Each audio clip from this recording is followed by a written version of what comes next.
오늘도 살아계셔서 인류의 역사를 주관하시는 주님께 찬양과 경배를 돌려드립니다.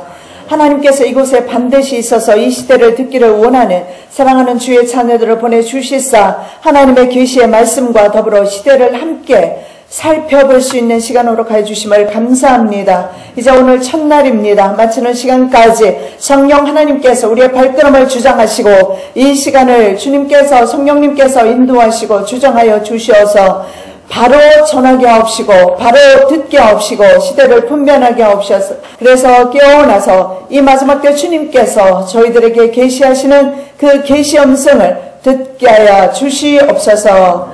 오늘도 마지막 시간까지 주님께서 함께하여 주실 줄로 믿습니다. 감사하며 예수 그리스도의 이름으로 기도드립니다. 아멘. 제가 미국에서 살았기 때문에 이민사회에 살아가시는 여러분이 얼마나 바쁘고 힘든 그런 삶을 사는지 저는 이해를 합니다. 그런데 이 바쁜 생활 가운데서도 이 저녁 시간에 이 시대를 분별하고자 여러분이 나온 줄 믿습니다. 의심하지 마시고 정확한 저는 그 정보와 그리고 하나님께서 저희 부친을 통해서 수십 년 동안 계시록의 말씀을 듣게 하시고 배우게 하시고 체험하게 하시고 미국에서 20년 가까이 살면서 유대인들을 만나면서 시대에 대해서 눈이 뜨게 되고 그리고 이 시대에 대해서 보게 되면서 하나님의 말씀과 얼마나 일치하는지 소름 끼치는 그런 세월을 지난 수년간 보냈습니다. 저도 여러분과 똑같이 저의 일상에 충실했습니다. 저는 목회를 하고 있었어요. 교회를 하고 있었죠. 그래서 미국에서 저는 평안히 그냥 살기를 원했습니다. 내 목회 열심히 하고 성도들 열심히 돌보고 그리고 내 자녀들 잘 키우고 그런 어떤 꿈을 가지고 열심히 미국에서 살았죠. 물론 하나님께서 저를 미국 보내신 것입니다. 제가 원해서 간 것은 아니었고요.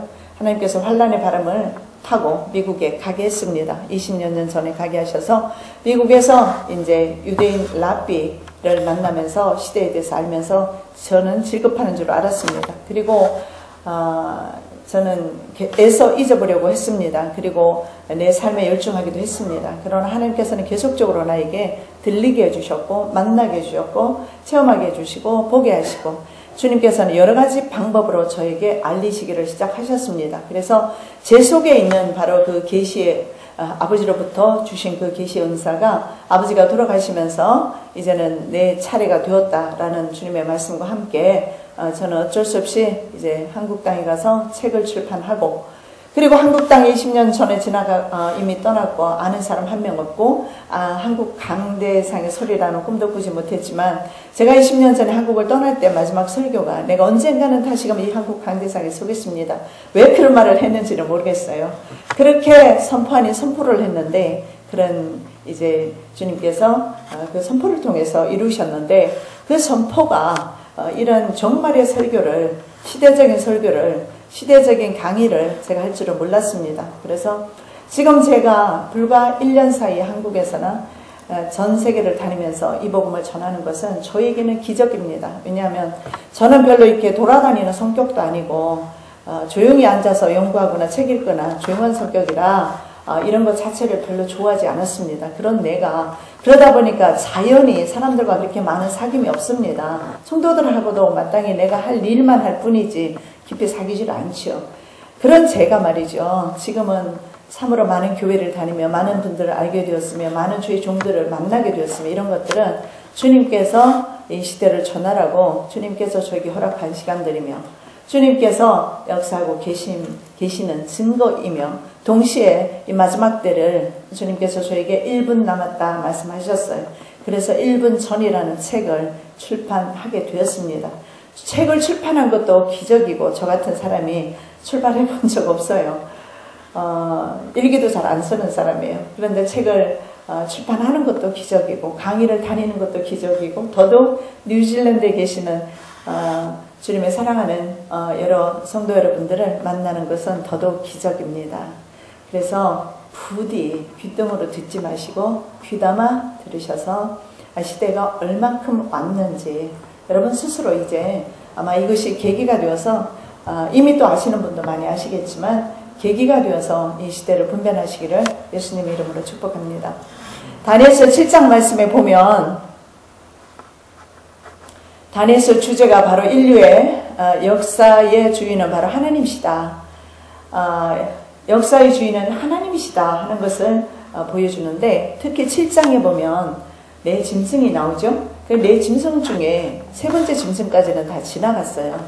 바벨론, 페르시아, 헬라, 로마, 그리고 이제 마지막 로마에 속한 마지막 짐승 국가가 될 것입니다. 네 짐승 국가가 지나갔습니다. 성경에서는 바로 짐승을 세상 제국이라고 말합니다. 세상에 일어날 왕들이라고 그렇게 말하고 있습니다. 그래서 7장에 나타나는 바로 네 짐승은 네 제국인 것을 보게 됩니다. 세 제국, 엄밀하게 말하면 네 제국까지는 지나갔고, 로마의 그 새로운 새 로마, 말하자면 적그리스도 국가만 남겨놓고 있는데, 이것을 다니엘이나 요한은 똑같이 7머리 10뿔 짐승이다 이렇게 말을 하고 있습니다. 그래서 지금부터 시작해서는 이 네 번째 짐승이, 왜냐하면 지나간 것은 우리와 상관없습니다. 문제는 네 번째 짐승은 우리의 삶과 밀접하게 이제는 관계되어집니다. 그래서 이 네 번째 짐승에 대해서 살펴보겠는데, 이 네 번째 짐승을 다니엘서 7장 7절에서 이렇게 말합니다. 내가 밤 환상 가운데에 그 다음에 본 넷째 짐승은 무섭고 놀라우며 또 매우 강하며 또 쇠로 된 큰 이가 있어서 먹고 부스뜨리고 그 나머지를 발로 밟았으며, 이 짐승은 전의 모든 짐승과 다르고 또 10뿔이 있더라. 요한계시록 13장에 가면 바다에서 올라오는 바로 7머리 10뿔 짐승으로 그렇게 표현되고 있습니다. 자, 이 네 번째 짐승은 전의 짐승과 다르다 이렇게 여기에서 말씀을 하고 있어요. 자, 그런데 7장 23절 말씀에 이런 말씀이 있습니다. 모신 자가 이처럼 이르되 넷째 짐승은 곧 땅의 넷째 나라인데 이는 다른 나라들과는 달라서 온 천하를 삼키고 밟아 부수뜨릴 것이며. 자, 말씀 가운데 앞에는 다른 짐승과 다르다 이렇게 말하고, 뒤에 말씀은 다른 나라들과는 다르다 이렇게 말합니다. 그래서 다니엘이 말하는, 요한이 말하는 짐승은 바로 세상 나라인 것을 볼 수가 있어요. 그래서 이 세상 나라는요, 항상 강대국들에 의해서 지배되어 왔습니다. 민주주의 국가 시대에도 항상 강대국의 영향에 벗어난 적이 없습니다. 약소 국가들은. 그래서 바로 성경에 나타나는 짐승은 세상 나라인 것을 보게 됩니다. 자, 우리가 이제 네 번째 나라를 주목해야 되는데, 이 네 번째 나라는요, 먹고 쇠로 된 이가 있다 그랬어요. 자, 금으로 되어 있습니다. 사자라고 표현되죠. 다니엘서 2장에는 바벨론입니다. 금을 실제로 많이 사용했고 금이 많았어요. 그리고 그 다음에 나타난 나라 페르시아죠. 페르시아는 은의 나라입니다. 금보다는 좀 열등합니다. 그죠? 그리고 동물로는 곰으로 표현됩니다. 세 번째 나라는 헬라인데 표범으로 표현되고 금, 은, 동 이렇게 내려옵니다. 그리고 네 번째 나라가 로마인데 철을 사용했어요. 무기가 철이었습니다. 그래서 철이 가장 유연하고 그리고 가장 강한 광물질 중에서 가장 강한 것이, 유연하면서도 지금까지 나타난 것 중에 가장 강한 것이 바로 철입니다. 그래서 이 철의 시대, 로마 시대가 지나갔어요. 그리고 나서 이제는 어디입니까? 철과 진흙으로 된 10발가락 시대입니다. 로마서 2장에 나와 있죠. 10발가락은 어떻게 만들어져 있느냐면 철과 진흙으로 되어 있어요. 철과 진흙은 섞이지 않고 철과 진흙은 단단하고 부셔지고, 유럽연합에 정확한 10개 나라로 되어 있는데 강대국가 프랑스, 독일, 영국 단단함이 있어요. 철에 단단함이 있어요. 그리고 동시에 여기에 와서 보니까 여기도 영방인 것을 볼 수가 있고, 호주도 연방입니다. 영국이 대영 제국이라고 했습니다. 전 세계를 과거에는 지배할 만한 그런 나라였는데, 그러나 대영 제국이 여러분은 죽었다고 생각하는지 모르겠지만 죽지 않았어요. 왜냐하면 바로 영미 체제의 적그리스도 국가가 세워지기 때문에 그렇습니다. 바로 영국에서는 프리메이슨의 수장이 영국 여왕이고 300인 위원회가 전 세계를 지배한다 해도 과언이 아닌데 300인 위원회 수장이 영국 여왕입니다. 그래서 엄밀히 말하면 과거로부터 지금까지 그 왕실 계급이 말이죠. 세계를 거의 지배한다. 이 왕실 계급이 뉴욕으로 가면서 월가를 중심으로 하는 국제 금융 자본이 됩니다. 이들 그룹과 그 다음에 교황 로마 카톨릭이죠. 예수회를 중심으로 하는 그런 무리들. 그래서 흔히 우리가 말하는 프리메이슨이라고 합니다. 그리고 또 광명회라고 하는 일루미나티죠. 이들 무리들이죠. 그래서 지금 우리가 생각하는 것처럼 전 세계는 국가 정상들에 의해서 정치인들에 의해서 움직여주는 것이 아니라 바로 이미 수천 년 전부터 결탁되어져 있는 바로 금융 카르텔이라 볼 수 있어요. 기업 연합입니다. 국제 다국적 기업이라고 하기도 하고 군산 복합체라 불리기도 하는 바로 월가를 중심으로 하는 국제금융자본이라고 합니다. 이 국제금융자본과 300인 위원회라든가 예수회라든가 이런 무리들이죠. 그래서 이것을 우리가 보통 집단으로 표현할 때는 프리메이슨이다. 그리고 일루미나티다 표현하지만 일루미나티는 상위계급 1% 정도에 불과한 바로 우리 몸의 신경 조직이라면 프리메이슨은 운동 조직입니다. 일하는 조직으로 나머지 사람들이 될 것입니다. 이 프리메이슨의 활동은 우리나라에는 이시 조선시대 때부터 이미 활동을 한 것이 드러나고 있고 전 세계적으로 프리메이슨은 다 분포되어 있습니다. 왜냐하면 이 프리메이슨은 언제부터 활동을 시작했냐면 히람 아비프가 솔로몬 성전을 지을 때 그때부터 활동을 시작했습니다. 그래서 히람 아비프가 신기에 가까운 기술을 가지고 있는데 그것이 뭐냐면 기하학입니다. 왜냐하면 돌을 성전에서 치석하지 않았어요. 얼마나 기하학이 발달이 되었으면 거의 신기에 가까웠어요. 밖에서 돌을 치석해서 와서 돌만 맞추면 성전이 올라갔던 겁니다. 그런데 이 기술을 지구상에서 3사람만 가지고 있었는데 그 비밀을 다른 사람에게 알리지 않기로 약속을 했습니다. 그런데 다른 사람들이 비밀을 알고 싶어서 히람 아비프를 돌로 삼각자하고 캠퍼스라든가 이런 건축 도구를 가지고 히람 아비프를 살해합니다. 히람 아비프가 살해된 후에 히람 아비프를 추종하는 세력들이 일어났는데 그것이 프리메이슨이에요. 프리는 자유롭게 다니는, 메이슨은 석공이란 뜻입니다. 이 나라에도 프리메이슨 많습니다. 한국에도 많습니다. 전 세계적으로 프리메이슨 많습니다. 이들 조직은 숭상하는 것이 있습니다. 그것이 바로 뭐냐면 가앗입니다. G-O-D입니다. 이것은 바로 범신론 가앗입니다. 여호와 하나님이 아니에요. 가앗입니다. 이 가앗은 바로 쥐와 메추리, 기하학의 대문자이기도 합니다. 쥐. 그래서 프리메이슨의 상징이 대문자 쥐를 씁니다. 대문자 쥐를 쓴다는 것은 바로 자기네들이 바로 이 세상을 앞으로 신세계에서는 자기네들이 세상을 지배하는 그 지배 그룹이다. 바로 호루스 내지는 자기네들이 바로 그런 초월적 존재다. 뭐 이렇게 표현을 하죠. 그리고 초월적 존재 한 사람을 내세우고 있습니다. 그것이 바로 호루스인데 그들은 그 호루스를 바로 루시퍼로 추앙하고 있습니다. 루시퍼를 쥐, 가앗으로 섬기고 있는 집단들이 바로 이러한 집단들입니다. 자, 그래서 이러한 집단들이 문제는 전 세계의 경제권을 장악했다는 겁니다. 오늘 그래서 서론격으로 여러분에게 경제와 정치와 그리고 전쟁에 대해서 조금은 할 건데요. 분량이 워낙 많아서 다 하지는 못할 거예요. 며칠밖에 안 되기 때문에. 그럼에도 불구하고 짧게라도 여러분에게 말씀드릴 겁니다. 자, 경제를 장악을 하고 이 금권을 가진 세계적인 권력이 바로 일루미나티인 것을 보는데 흔히 우리가 일루미나티라고 말하지만 그렇게 말하기보다는 국제금융 카르텔, 그러니까 전 세계에 바로 그 기업들을 거느리고 있는 기업입니다. 이들은 카르텔이라고 하는데 카르텔은 서로 기업 담합이라고 하죠. 기업들끼리 세계 가장 큰 기업들끼리 서로 담합을 한 것입니다. 그래서 먼저 오늘은 그 경제에 대해서 한번 좀 먼저 말씀을 좀 드려보겠는데요. 자, 오늘 다니엘서 7장 7절 말씀에 이렇게 말합니다. 무섭고 놀라우며 매우 강하며 쇠로 든 큰 이가 있어서 먹고 부서뜨리고 발로 밟아 해왔다 이렇게 나옵니다. 자, 그들이 최초로 지금까지 해왔던 것이 있는데 자급자족 시스템을 파괴하는 일을 지금까지 해왔습니다.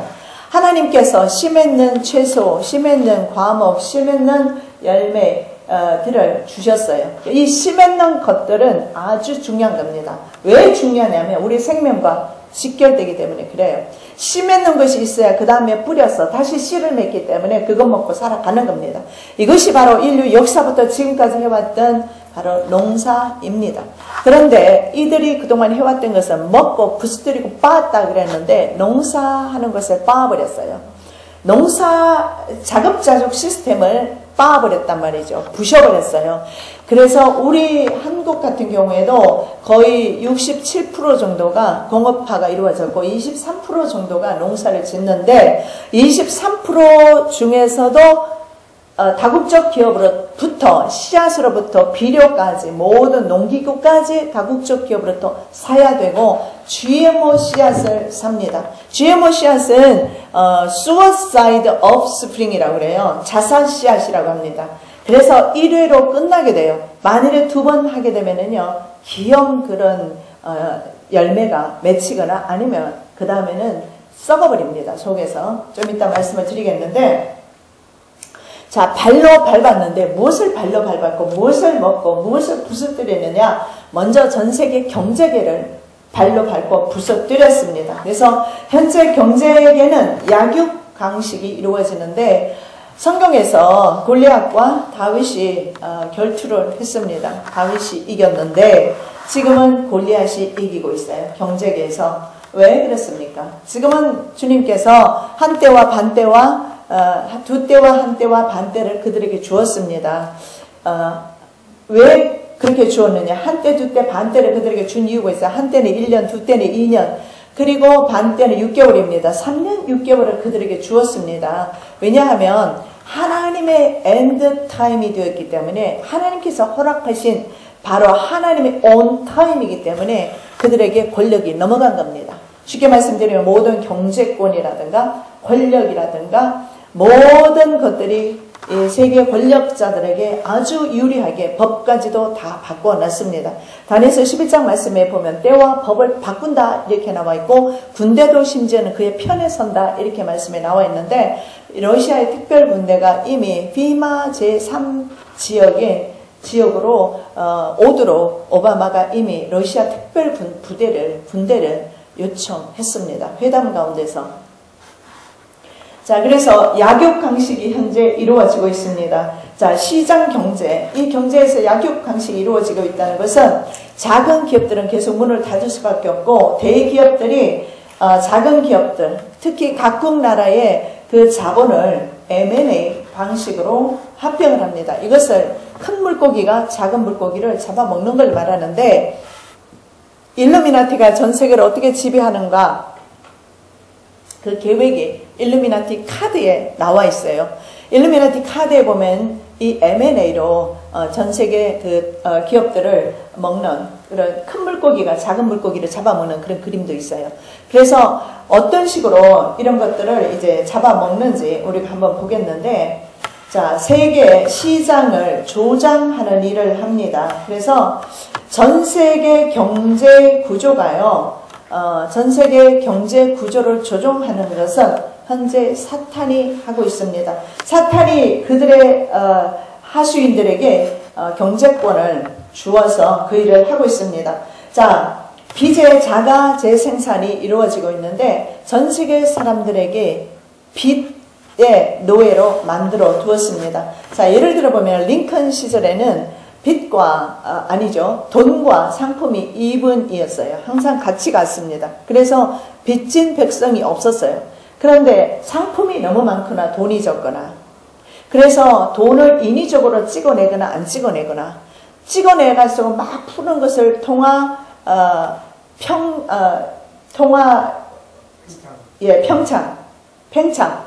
팽창이라고 합니다. 그리고 돈을 거두어 들이는 것을 통화 수축이라고 합니다. 바로 얼마 전까지만 해도 서브프라임 몰기지 파동 이후에 미국에서는 계속 돈을 찍어냈어요. FRB에서. 그러다가 이제는 통화 수축을 시작한다고 자넷 앨런이 FRB 의장이 발표를 하고 있습니다. 그래서 언제까지냐? 아마 내년까지 다 걷어들이지 않을까. 그래서 현재 중국에서는 차이나 크런치라고 해서 인위적인 돈 감음 정치를 하고 있어요. 그게 정책을 펴고 있는데 그게 뭐냐면 인위적으로 돈이 돌지 않도록 걷어들이는 겁니다. 그래서 시중에는 돈이 돌지 않게 되면 경제 공황이 오는 거죠. 그래서 인위적으로 시장을 조종하고 있는 것입니다.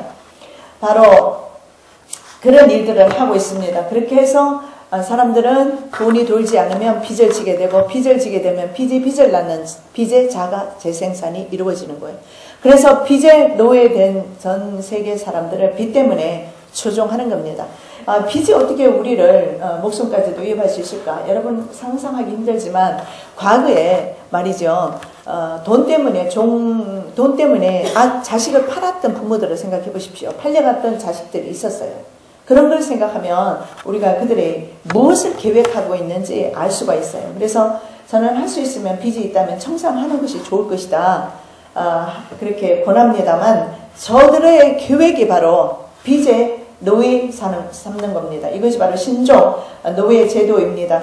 자, 이들이 바로 누구냐면 세계 통화량을 조절하는 권력기관입니다. 자, 스위스 바젤에 국제금융위원회라는 것이 있는데 13인으로 되어 있고 그 위원회 밑으로 IMF라든가 국제통화기금이죠. 그리고 국제은행이라든가 모든 기관들이 국제기관들이 거기에 소속이 되어 있고 그리고 각국의 은행도 마찬가지로 이들의 화폐를 사용할 수밖에 없어요. 그래서 이들이 하는 것이 있습니다. 중앙은행, 미국의 중앙은행 FRB가 굉장한 괴력을 발휘하고 있는 거 여러분 아실 겁니다. 벤 버냉키의 말 한마디에 주가가 춤을 추었고요. 자넷 앨런의 말 한마디에 지금은 주가가 춤을 추고 있고 오바마 대통령이 나와서 경제 운운해도 아무도 그들도 보는 사람 없지만 이 여자 한마디에 전 세계 주가는요, 삽시간에 곤두박질 쳐서 수천억씩 막 손해보는 경우도 일어나고 있습니다. 그 이유는 뭐냐면, 바로 이들이, 세계 통화량을 조절하는 기관이기 때문에 그래요.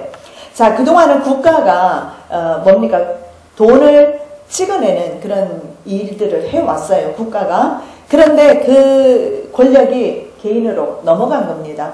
그것을 위해서 링컨이 사실은 전쟁을 했던 겁니다. 통화를 빼앗기지 않으려고. 그러다가 결국은 1913년 연방준비제도 이사회가 만들어지면서 이미 발행 권리는요, FRB로 넘어갔는데 그것은 로츠차일드가 최고의 지주로 되어 있고 국제 유대 금융 자본들이 주주로 거의 다 되어 있죠. 그들은 바로 일루미나티라고 볼 수가 있는데 그래서 이 기관이 전 세계의 모든 돈의 그 이자율을 조정하고 그리고 돈을 찍어내는 일을 하고 그런 일들을 합니다. 여러분 생각해 보십시오. 내가 오늘이라도 돈을 찍어내는 권력이 있다면 내가 찍어내서 마음대로 쓸 거 아닙니까? 권력이 생기는 거죠. 돈이 권력입니다. 자, 화폐를 발행하죠. 자, 그래서 이들을 기업 사냥꾼이라고 그렇게 불려지고 있습니다. 아마 여러분 많이 들어보셨을 거예요. 국제금융 카르텔을 기업 사냥꾼. 그리고 심지어는 그런 기업 사냥꾼이 한국에도 각국 나라에도 많이 있습니다. 이 다국적 기업이 한국에도 들어와 있어요. 자, 이것이 바로 성경에는 사자의 입으로 표현되고 있습니다. 계시록 13장 1절, 다니엘서 7장에 보면 사자 나오죠? 세상 제국이 사자로 나오는데 계시록 13장에 보면 바다에서 올라오는 짐승이 있는데 입이 사자로 되어 있어요. 이 사자의 입이라는 것은 표현되는 말에 능력이 있다는 겁니다. 우리가 아무리 나가서 마이크 잡아도 아무도 거들떠 보지 않습니다. 우리는 화폐를 좌우지하는 권력이 없기 때문에 그래요.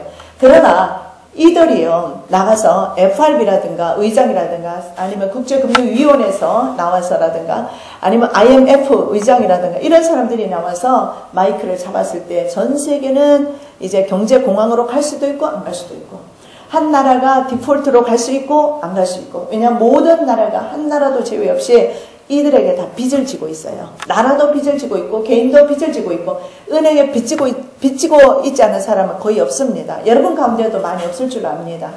그렇기 때문에 이들은요, 그 빚 가지고 조종을 하는 겁니다. 그래서 국가가, 미국이 얼마 전에 디폴트로 갈 뻔했는데, 채무 불이행으로 갈 뻔했는데 계속 연장시켜주고 있어요. 내일이라도 콜 하면은 미국은 바로 무너지도록 그런 경제 구조를 가지고 있어요. 98%가 미국 국민들은 빚 위에 있습니다. 집과 자동차, 여러분이 아실 겁니다. 페이먼트라고 해서 매달 페이먼트를 내게 되어 있잖아요. 그런 시스템으로 가고 있습니다. 그래서 그래서 사자의 입으로 표현한 것이 아닌가. 물론 사자의 버금가는 권력을 바벨론은 가지고 있었습니다. 그런데 바다에서 올라오는 짐승은 사자의 입을 가지고 있죠. 표범의 몸으로 되어 있죠. 곰의 발바닥으로 되어 있어요. 그래서 바벨론과 페르시아와 바로 헬라의 그런 능력을 다 가지고 나타나는 가장 초강력 국가, 바로 적그리스도 국가임을 알 수가 있고, 이 적그리스도 국가는 계시록 13장 2절에 보면 영으로부터 보좌와 권세를 받습니다. 그래서 영적 정부인 것을 알 수가 있어요. 이것이 바로 영적 정부라는 것은 하나님을 대적하는 정부가 되기 때문에 크리스찬들을 당연히 핍박하는 그런 형태로 나타나게 될 것입니다. 그것이 어디에 나오냐면 다니엘서 7장 25절에 나오는데, 그가 장차 지극히 높으신 이를 말로 대적하며 또 지극히 높으신 이의 성도를 괴롭게 할 것이며, 그가 또 때와 법을 고치고자 할 것이며, 성도들은 그의 손에 붙임받으요 한때 1년입니다. 두때 2년입니다. 반때 6개월을 지내게 될 것이다. 토를 후 3년 반, 3년 반 동안은 그들이 세상을 지배하게 될 것이다. 여러분, 이런 의문이 생길 겁니다. 그렇다면 하나님께서는 뭐 때문에 우리로 하여금 이렇게 환란을 통과하게 하는 것인가? 여러분 분명히 아셔야 됩니다. 쭉정이는 제거되어야 됩니다.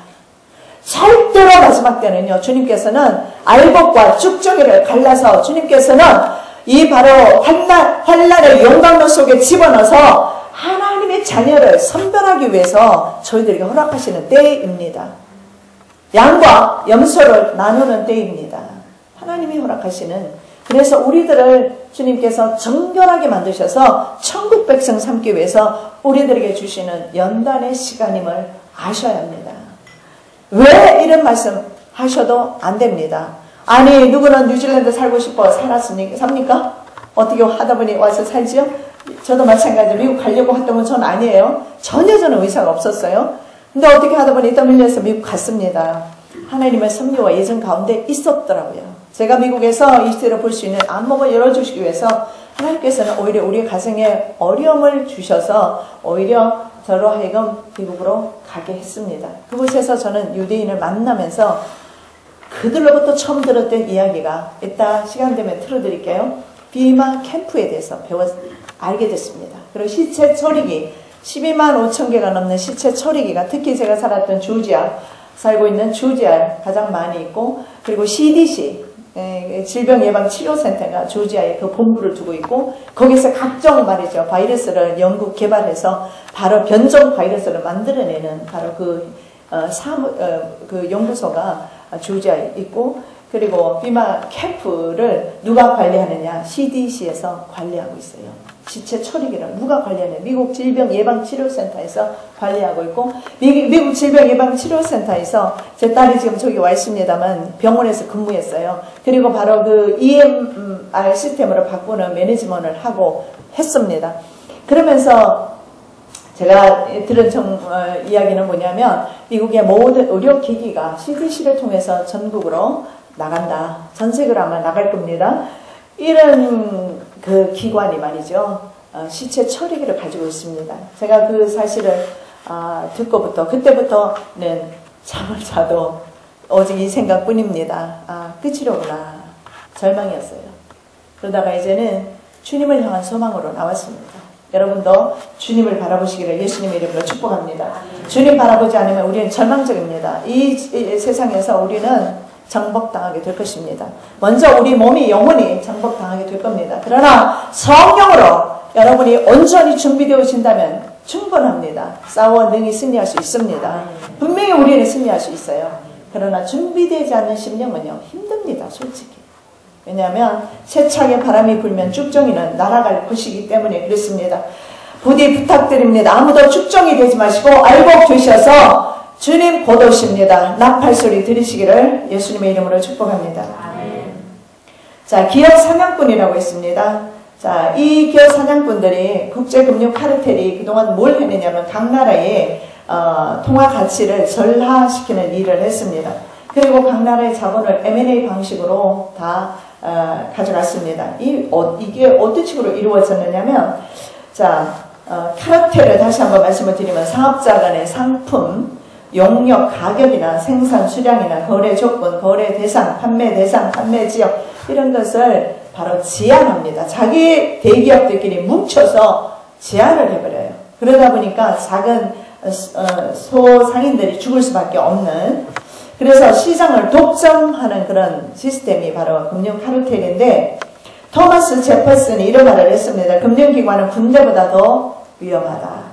금융 카르텔이에요. 금융 카르텔. 물론 다른 카르텔도 많이 있어요. 근데 금융 카르텔이 바로 국제 금융 자본입니다. 자, 이들은 어떤 식으로 전 세계 경제를 장악했느냐 하면 IMF를 통해서 경제를 장악하고 경제 속국으로 만들었습니다. 우리나라는 대한민국이라는 국가 이름을 가지고 있지만, 그러나 경제적으로는 이미 이들에게 속국이 되었다는 것을 볼 수가 있습니다. 아시아에 조지 소로스라는 사람이 경제 위기를 보냈습니다. 이 조지 소로스는 로스차일드의 하수인입니다. 자, 이 사람이 아시아 쪽으로는 바로 경제 위기를 보냄으로써 IMF를 받아들일 수밖에 없도록 만들었어요. 자, 이 경제 위기가 뭐냐, 아시아에 왔던 경제 위기가 뭐냐면 바로 돈의 가치를 평가 절하시키는 겁니다. 자, 쉽게 말씀드리면 우리나라 돈이, 제가 압니다. 왜냐하면 그때쯤에서 제가 미국으로 왔기 때문에 너무나 잘 알아요. 그때 막 돈을 막 바꾸고 했기 때문에 알아요. 800원대 100만원 바꾸려면 아니죠. 80만원에 1000불을 바꿀 수가 있었는데, IMF 보니까 그러니까 160만원 160만원을 주어야 1000불을 바꿀 수가 있어요. 딱 2배가 되더라고요. 자, 우리나라가 아까 말씀드렸어요. 자급자족 시스템이 파괴되면서 공업화가 이루어졌어요. 그래서 우리나라에서 그동안 자랑해왔던 것이 뭡니까? 전 세계에 바로 수출하는 수출 국가라는 겁니다. 맞습니까? 네, 수출 국가로서 우리나라는 강대국에 진입하기 직전에 막혀버렸어요. 막힐 수밖에 없었어요. 그들은 강대국에 진입하도록 두지 않지요. 자, 그런데 수출 국가였던 우리나라가 IMF를 맞으면 무엇이 문제가 되느냐? 화폐 가치가 떨어지면 100만 불어치를 수출했을 때 돌아오는 돈은 50만 불밖에 안 됐어요. 200만 불어치를 수출했는데 돌아오는 돈은 100만 불밖에 안 돼요. 그렇게 하다 보니까 한국에 있는 모든 기업들이 쓰러지기 시작했습니다. 그러면서 종자회사를 비롯해서 지금은 한 회사, 너무바이오 외에는 종자회사까지 다 넘어갔어요. 너무바이오 대표가 이렇게 말합니다. 종자를 잃어버리는 것은 국가를 잃어버리는 것과 같다. 그렇지만 IMF에 견디지 못하고 이 종자회사들이 결국은 다 몬산토라든가 카길사라든가 이런 회사, 기업으로 다 넘어가버리게 됩니다. 그러면서 우리나라에서 생산되는 재래 여러 가지 청양고추라든가 많은 농산물들이 있어요. 지금도 우리나라 거라고 먹지만 사실 우리나라 것이 아니고 그들이 주는 씨앗으로 재배해서 먹는다는 것을 아셔야 합니다. 자, 그렇게 해서 그때 IMF를 우리나라에 보냈을 때 IMF를 뭡니까? 병 주고 약 주고 하는 거예요.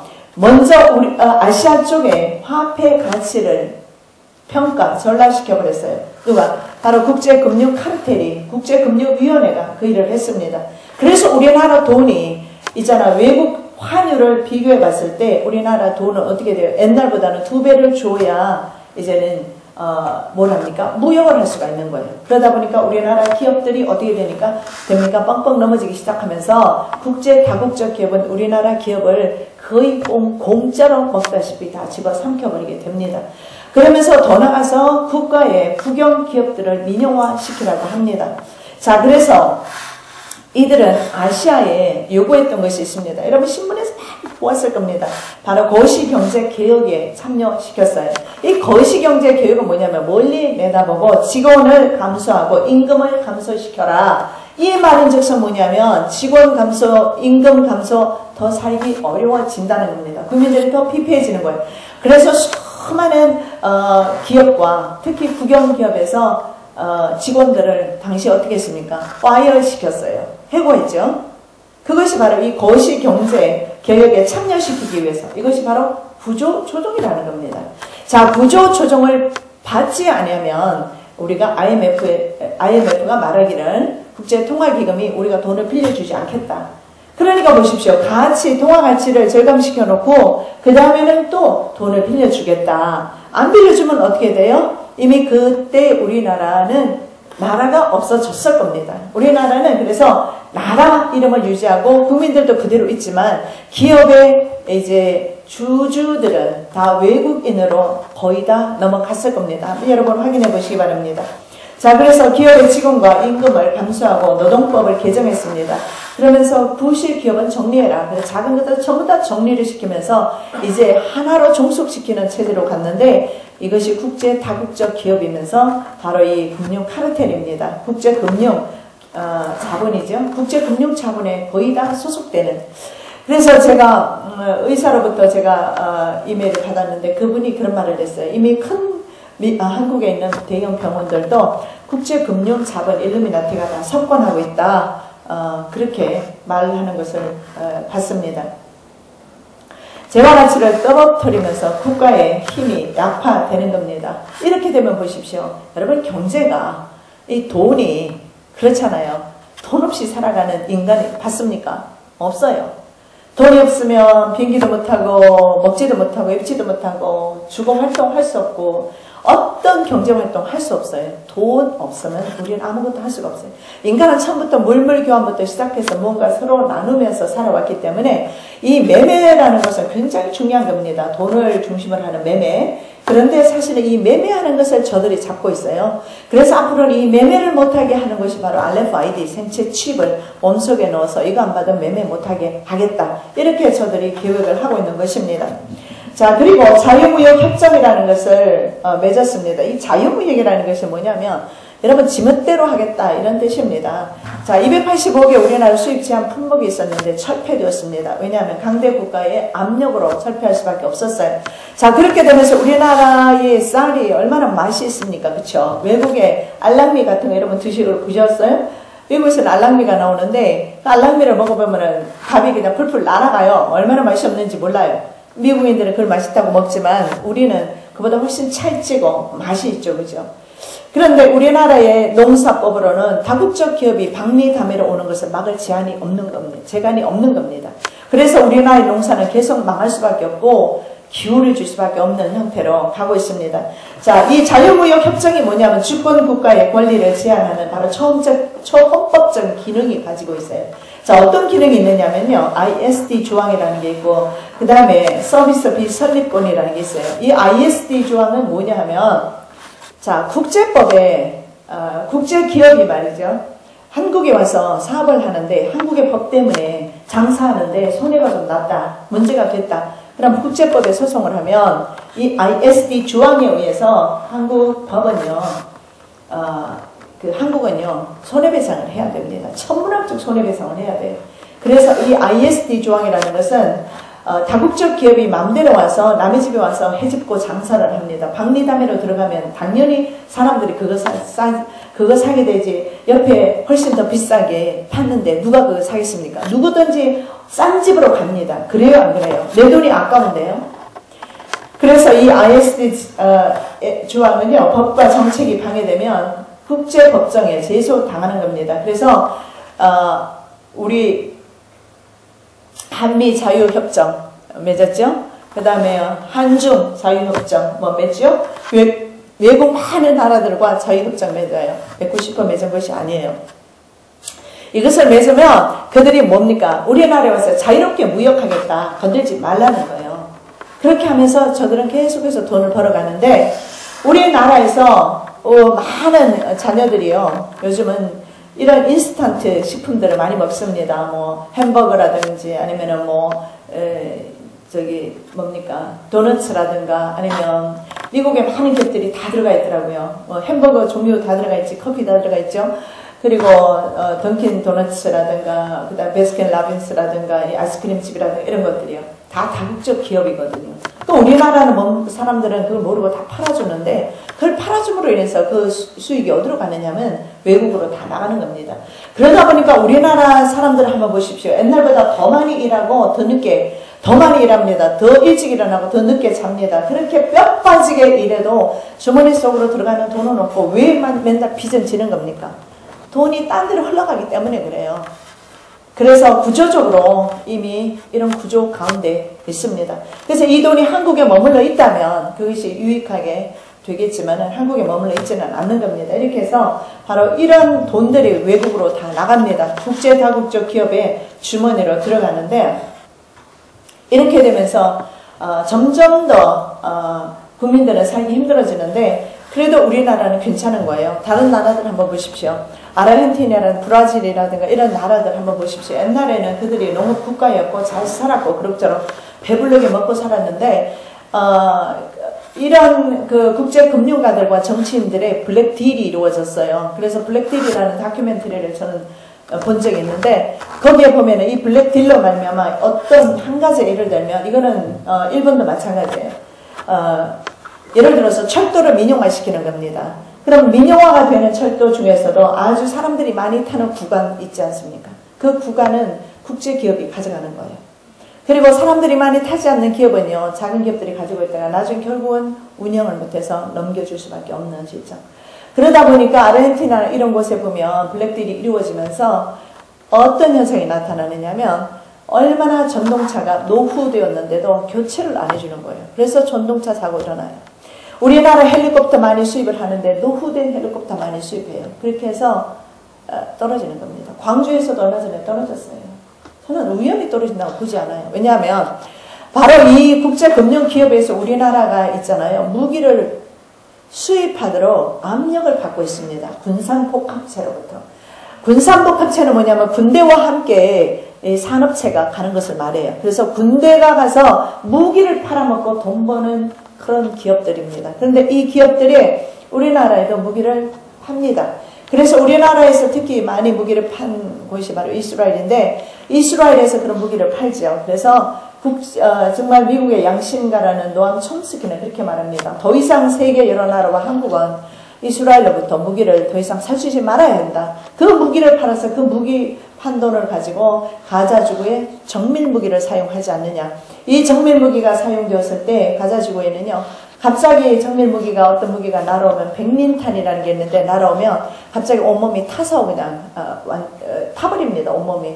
그래서 그 팔레스타인 아이들도 몸이 타버리는 거 그리고 다임이라는 그런 폭탄이 소문 없이 떨어져서 어떤 지역에 가면은 심지어는요 몸이 어떻습니까? 이 몸에 근육이 풀어지거나 아니면 절단되는 그런 현상들이 일어난 정밀무기가 아프가니스탄 전에서도 이라크 전에서도 가자지구 전쟁에서도 나타나고 있어요.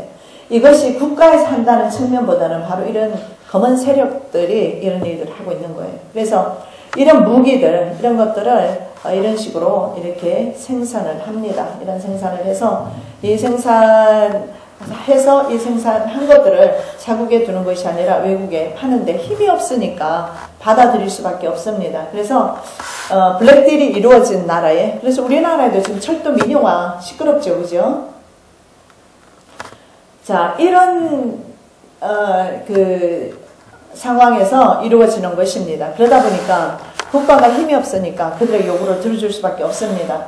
자, 브레튼 우즈 체제도 파괴가 되었는데 이것도 좀 이해하면 좀 경제계에 돌아가는 것을 좀 이해할 수가 있는데 브레튼 우즈 체제가 뭐냐면 2차 세계대전 이후에 각 나라가 너무나 피폐하자 각 나라 정상들이 모여서 브레튼 우즈라는 곳에서 협정을 맺습니다. 그게 뭐냐면 자, 금의 가치를 따라서 화폐의 가치를 나타내는 금환본위제입니다. 근데 이것이 폐지됐어요.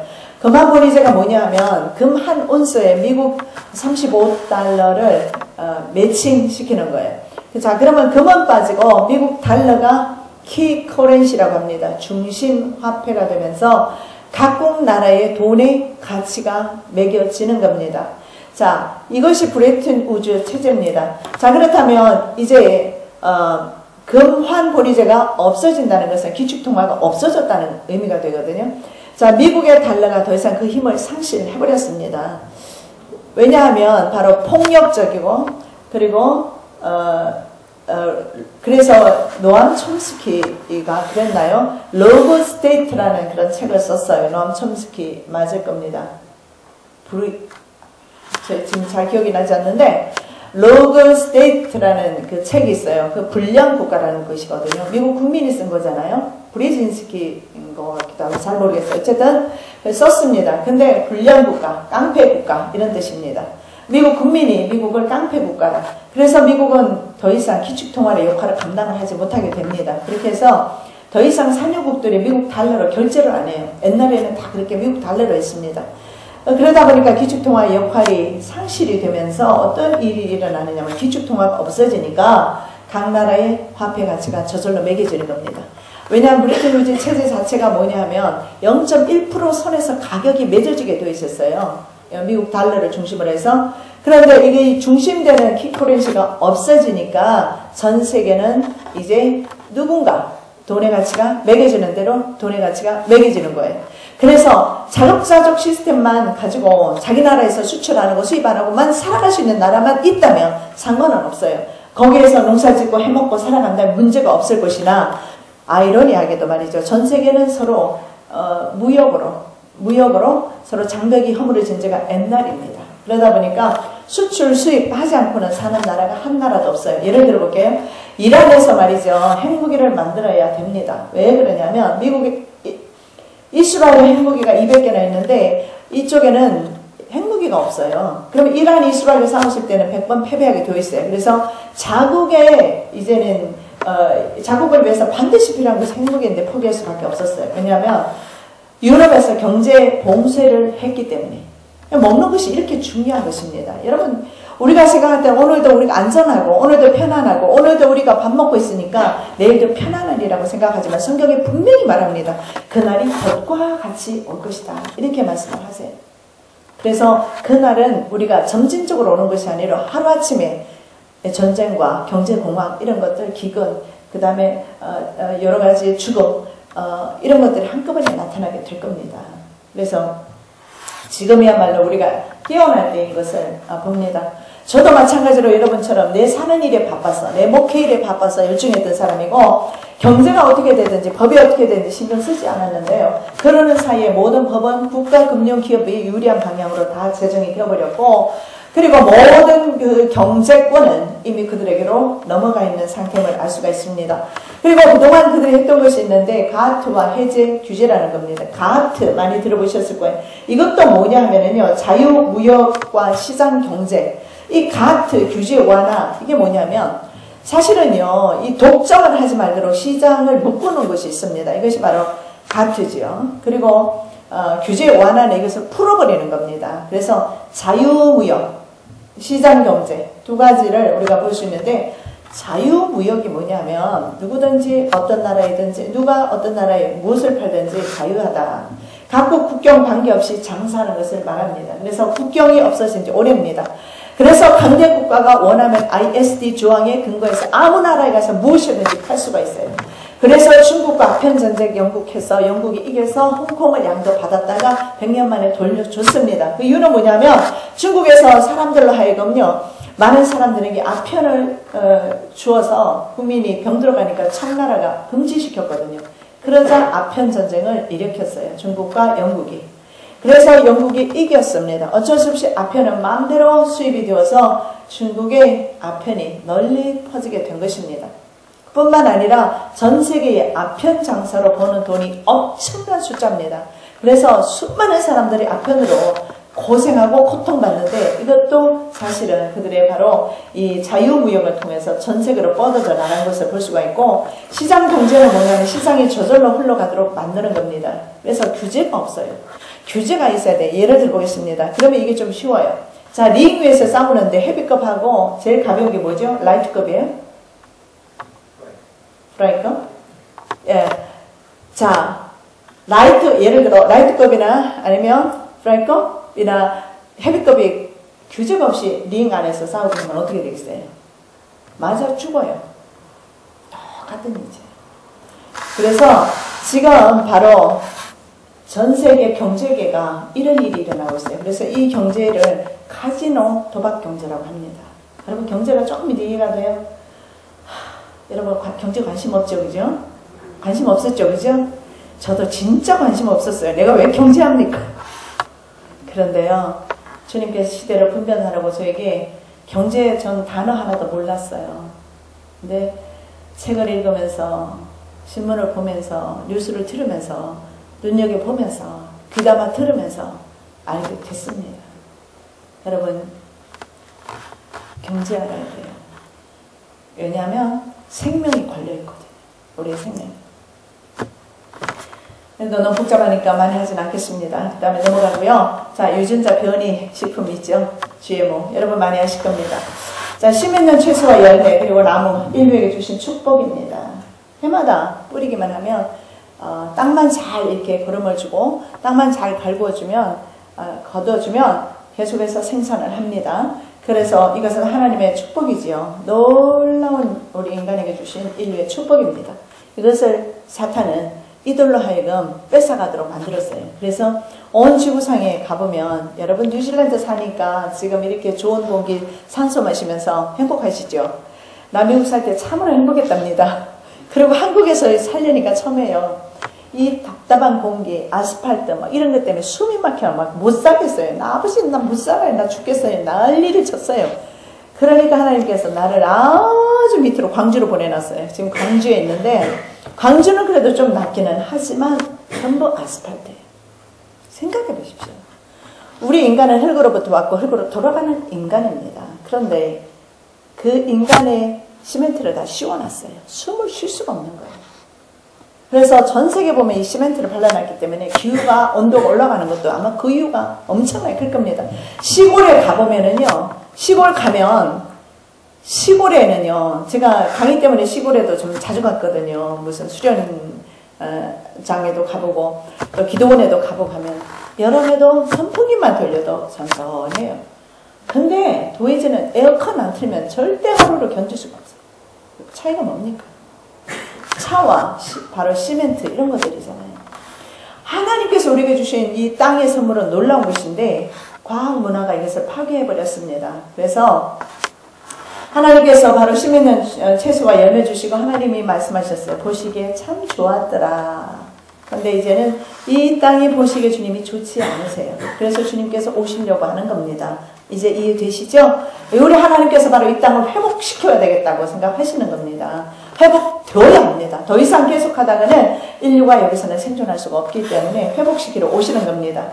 자, 아까 제가 말씀드렸던 것처럼 이 몬산토나 카길사나 이런 기업들이 뭘 그동안 개발해 왔냐면 수많은 다국적 기업들이 뭘 했냐면 바로 이 자살 씨앗이라고 하는데 모든 씨앗에는 거의 대부분이 테트라시클라인이라는 그런 화학용품을 뿌린다고 합니다. 그렇게 하면 밀 같은 거 그것을 뿌리고 미국에 사는 걸 제가 그걸 봤는데요. 어떻게 하느냐면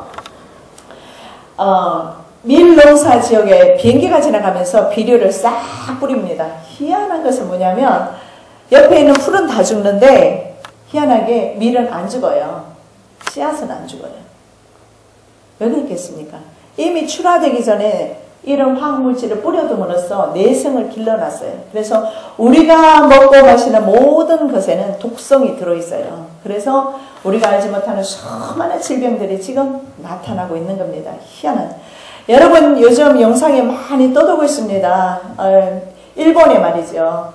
그 세슘에 노출된 수많은 토마토라든가 고추라든가 수많은 식물들 한번 보세요. 아주 기이하게 생겼어요. 희한하게 생겨서 나옵니다. 왜 그런 줄 아십니까?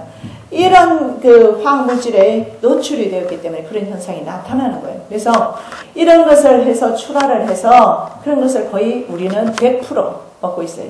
정말 내가 재래종자 씨앗으로 자급자족해서 비료 쓰지 않고 예를 들어서 비료 대신에 말이죠. 미생물 농법으로 해서 원래 주님이 주신 그 농법대로 해서 먹고 산다면 우리는 정말 유기농 식품을 먹지만 절대로 우리는 유기농 식품을 먹지를 못합니다. 전부 GMO 식품이라는 거 아시기 바랍니다.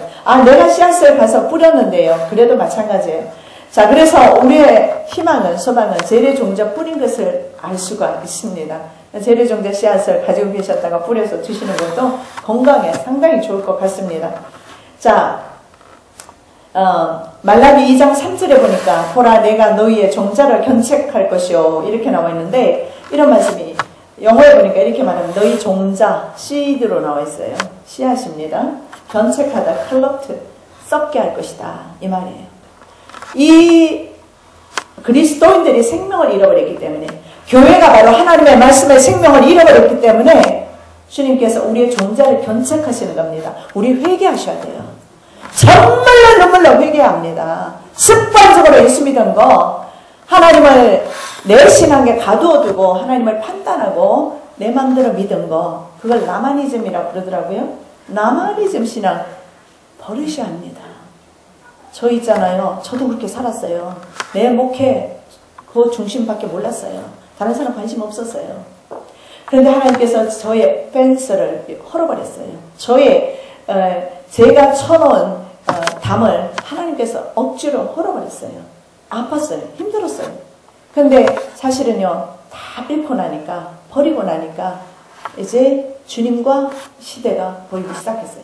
그래서 저는 지금도 마찬가지입니다만은 주님께로 더 깊이 더 가까이 나가려고 얼마나 애쓰는지 몰라요. 힘쓰고 애쓰고 마음에는 늘 굴뚝 같아요. 더 많이 기도하고 더 많이 주님께 가까이 가야지. 시간이 없어서 어떤 데는 못하고 막 피곤하니까 자고 돌아다니까 안 되고 막 그러긴 하지만 내 중심은 적어도 주님께 늘 있습니다.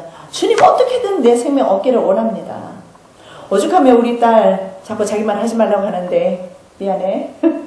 미국에서 일하고 있는데 하나님이 생명 없다 말씀하시더라고요. 하나님과의 관계가 끊어졌다는 거예요. 예배도 드리고 봉사도 하고 충성도 하고 헌신도 하는데 안 되겠다. 병원에 사표 내라. 사표 딱 내고 제가 데리고 다니면서 지금 같이 함께 이제 사역을 하는데요. 왜냐하면 선교사로 또 서원했었고요. 그러는데 지난주에 기쁜 우리교회라고 이현수 목사님 교회에 가서 첫날 기도를 하는데 하나님께서 음성을 주시더랍니다. 나와 함께, 내가 너와 함께하고 네가 나와 함께하기를 원하는 주님의 말씀을 주시더랍니다. 그래서 제가 순종이 참 귀하구나. 내가 아무리 말해도 이미 결혼까지 했는 아이고 남편도 허락해야 되잖아요. 근데 남편도 허락하고 본인도 순종하기로 하고 이렇게 나오니까 순종이 정말 중요합니다. 여러분 오늘 이 말씀 듣고 내일도 그대로 살아서는 안 됩니다. 정말 깨어나셔야 합니다. 영적 무장 다시 해야 됩니다. 이 말씀 들으면 많은 사람들 어떤 사람이 막 분노하게 됩니다. 그래서 어쩌라고. 뭘로 어쩌긴 어째. 내가 뭐 어떻게 해줄 수가 있겠습니까? 시대가 그런 걸 제가 말하는 것 뿐이지. 전 시대를 하나님의 말씀과 비추어서 그냥 말씀에 드리는 것 뿐이에요. 제가 할 수 있는 게 아무것도 없어요. 제가 할 수 있는 것은 저도 변화받고 저도 회개하고 저도 깨끗하고 정결한 하나님의 신부로 나아가는 것 외에는 할 일이 없어요. 그러면서 이 사실을 주변에 알려서 생명 얻게 하는 거예요. 저는 정말입니다. 제 진짜 소원은 뭐냐면 내가 주님께 붙어 있어서 주님 날아가는 것입니다. 그리고 두 번째는 내 자녀가 주님께 붙어 있어서 주님 날아가는 것입니다. 어떻게 보면 이기심이라고 하는지 모르겠지만 저는요 그 마음이 늘 있었어요. 딴 데 전하고 다니면서도 늘 저 아이들이 염려가 됐어요. 성격이 워낙 자유분방하고 친구 좋아하고 뭐 소시얼업을 해요. 그러다 보니까 맨날 돌아다니고 걱정이 됐어요. 그래서 마음에 내가 다른 사람 증거하고 내 자식 잃어버리면 무슨 유익일까? 이번에 순종하고 얼마나 감사한지. 순종하십시오 여러분. 하던 일 멈추시고 가던 길 멈추시고 주님께 순종하십시오. 그리고 자기 자신을 점검해 보십시오. 말씀에 점검하시고 성령의 빛을 노출시켜서 점검 한번 해보십시오. 뭐가 잘못됐는지. 마귀는요 최대의 전략을 지금 펴고 있는데 수많은 사람들을 예수 믿게 만들어서 지옥 끌고 가고 있어요. 아주 적은 사람들이 천국 갈 겁니다. 너 무슨 근거로 그렇게 말하느냐고요? 예수님 말씀했잖아요. 마지막 때 믿는 자 보겠느냐. 거의 소수가 될 겁니다. 여러분 듣는 귀가 여러분 복이 있습니다. 이제는 실천하시기를 예수님 이름으로 축복합니다. 시대적으로 이제는 주님께서 종자를 견책을 하셨습니다. 자, 단일 정부에 대해서 좀 말씀을 드리겠는데요. 이 단일 정부가 바로 이 국제 금융 카르텔이 주도하는 그 다국적 기업의 정부라고 볼 수가 있겠습니다. 단일 정부라고 합니다. 이 단일 정부는 세 가지를 주도하고 있는데 단일 정부, 단일 화폐, 그리고 단일 종교 세 가지로 가고 있어요. 자, 아까 보니까 다니엘서 7장 23절에 이런 말씀이 있습니다. 자, 넷째 나라가 어떻습니까? 다른 나라들과는 다르다. 그리고 온 천하를 삼키고 이렇게 나와 있어요. 경제를 통해서 온 나라를 삼키는 일도 했습니다. 그런데 이제는 이 단일 정부가 전쟁을 통해서도 전 세계를 정복하는 그런 일들을 해왔습니다. 자, 다니엘서 7장 23절에 천하를 삼키고 이렇게 말합니다. 고대 왕들은 그동안 뭘 해왔느냐면 계속해서 정복 전쟁을 했습니다. 바벨론, 페르시아, 헬라 할 것 없이. 특히 헬라 황제 중에 알렉산더는 다니엘서 얘도 나오죠. 11장에도 나오고 다니엘서 8장에도 나오고 순염소로 나오는 사람이죠. 알렉산더 대제, 그리고 바로 큰 현장 뿔로 그렇게 나오는 사람이 알렉산더 대제입니다. 알렉산더 대제가 얼마나 유명하면 성경에도 나오잖아요. 그런데 이 알렉산더 대제가 10년 동안 인도까지 점령했어요. 유럽은 물론이고. 그래서 인류 역사상 알렉산더만큼 땅을 많이 점령한 사람이 없었어요. 그럼에도 불구하고 그는 죽어버리고 역시 지역적인 세력에 불과했습니다. 그러나 이 마지막 넷째 짐승, 7머리 10뿔 짐승은 세계적인 국가가 됩니다. 이것이 바로 단일 정부입니다. 이것은 바로 지금까지 글로벌리즘을 통해서 지금까지 성취해 왔어요. 이 글로벌리즘은 뭐냐면 세계화라는 겁니다. 정치가 단일화 되고 있어요. 세계화. 그리고 경제가 단일화. 일일 문화권으로 묶여져요. 모든 문화가 언어가 하나로 되는. 그래서 바로 엄격하게 말하면 바벨탑 사건 아시잖아요. 바벨탑을 쌓았다. 이제는 바벨 성을 쌓았다. 이렇게 볼 수가 있습니다. 그때는 하나님께서 언어를 금지시켰어요. 언어를 흩어지게 만들었어요. 다른 언어를 주심으로 흩어지게 만들었습니다. 그러나 이제 단일 정부는 언어를 하나로 통일시키면서 무역도 하나로, 전 세계 경제도 하나로, 정치도 하나로, 그래서 원 시스템으로 가는데, 이 원 시스템이, 정부가 원 시스템이 2009년대에 신세계 정부가 세워졌어요. 뉴월드 가버멘이라고 하고, 가버넨시라고 하기도 하고, 뉴월드 오들이라고 합니다. 신세계 명령이라고 하죠. 새로운 명령이 주어집니다. 지금까지는 하나님을 자유롭게 섬기는 그런 시대지만 이 신세계 정부 시절 뉴월드 오들, 새로운 명령, 새로운 질서는 하나님을 섬기지 못하게 하고 바로 사탄, 루시퍼를 섬기게 하는 그런 시대인 것을 볼 수가 있습니다. 그래서 온 천하를 통치하는 세계 왕이 등극하게 될 것입니다. 그 세계 왕을 성경에서는 적그리스도라고 하는데 계시록 13장 1절 이하에서 보면 바다에서 올라오는 짐승이 바로 적그리스도인 것을 보게 됩니다. 자, 미국이 그동안 경찰 국가로서의 역할을 감당을 했습니다. 전 세계에 군대를 파견하고 국제경찰 역할을 감당을 했지만 실패했어요. 그 덕분에 미국은 천문학적인 숫자에 그런 빚을 지게 되고 미국은 그 빚을 갚을 능력도 없습니다. 땅을 다 팔아도 갚을 능력이 없지요. 그리고 미국에서는 그동안 계속 군산복합체가 뭘 했냐면 모든 전쟁마다 미국이 참전하게 함으로써 FRB에게 돈을 빌리게 만들었어요. 그래서 미국이 디폴트로 계속 간다고 계속 여러분 뉴스를 보셨는데 누구에게 빚을 졌느냐는 거죠. 바로 이 국제금융자본입니다. 이들에게 그렇게 수많은 빚을 졌기 때문에 미국은 그 빚을 갚을 능력이 없는 겁니다. 그래서 미국은 경찰 국가로서 역할도 실패했고 경제 국가로서 역할뿐만 아니라 적어도 세계 강대 국가로서 그동안 세계를 리더했지만 역할에서 실패했고 유럽연합이 하나의 단일 세력으로 부상했습니다. 그 유럽 경제 통합을 시작을 했는데 경제 통합에서 역시 실패했습니다. 자, 이렇게 강대국들이요 세계 리더로서의 역할에 실패하면서 전 세계는 자동적으로 경제 이런 위기라든가 또 세계적인 기후 문제나 전쟁이나 이런 지구적인 문제를 감당할 강력한 리더를 요구하고 있다는 거예요. 누군가 이것을 좀 한 사람이 나타나서 좀 이것을 잠재워 달라는 겁니다. 그런데 이런 요구에 편승해서 바로 세계 권력이 다국적 기업으로 이양이 되었습니다. 그래서 유럽연합 같은 경우에는 골드만삭스는 한 기업입니다. 그런데 유럽연합 전체가 골드만삭스라는 기업으로 그 권력이 이양된 것을 볼 수가 있습니다. 자, 전쟁에 대해서 잠깐 이제 살펴보겠는데요. 중국과 인도, 러시아가 동맹을 맺습니다. 그동안에 일어난 수많은 전쟁, 한국, 동남아를 비롯해서 항상 이 전쟁 뒤에는요, 이들 무리가 있었습니다. 물론 한국, 동남도 마찬가지입니다. 인도, 차이나 30년이 넘도록 인도, 차이나 반도 전쟁이 있습니다. 라오스, 캄보디아, 월남전 여러분 알 것입니다. 그 전쟁도 다국적 기업이 계속 군산복합체가 계속 그 전쟁을 이끌어 왔습니다. 왜냐하면 제일 이끌은 이유가 있어요. 그러니까 소련 쪽에도 그리고 베트남, 베트콩 쪽에 양쪽으로 다 무기를 팔았기 때문에 그렇습니다. 군산복합체는 무기를 팔아서 돈을 벌거든요. 그래서 전쟁이 오래 가면 갈수록 돈을 법니다. 그런 일들을 세계 전쟁을 통해서 지금까지 해왔고요.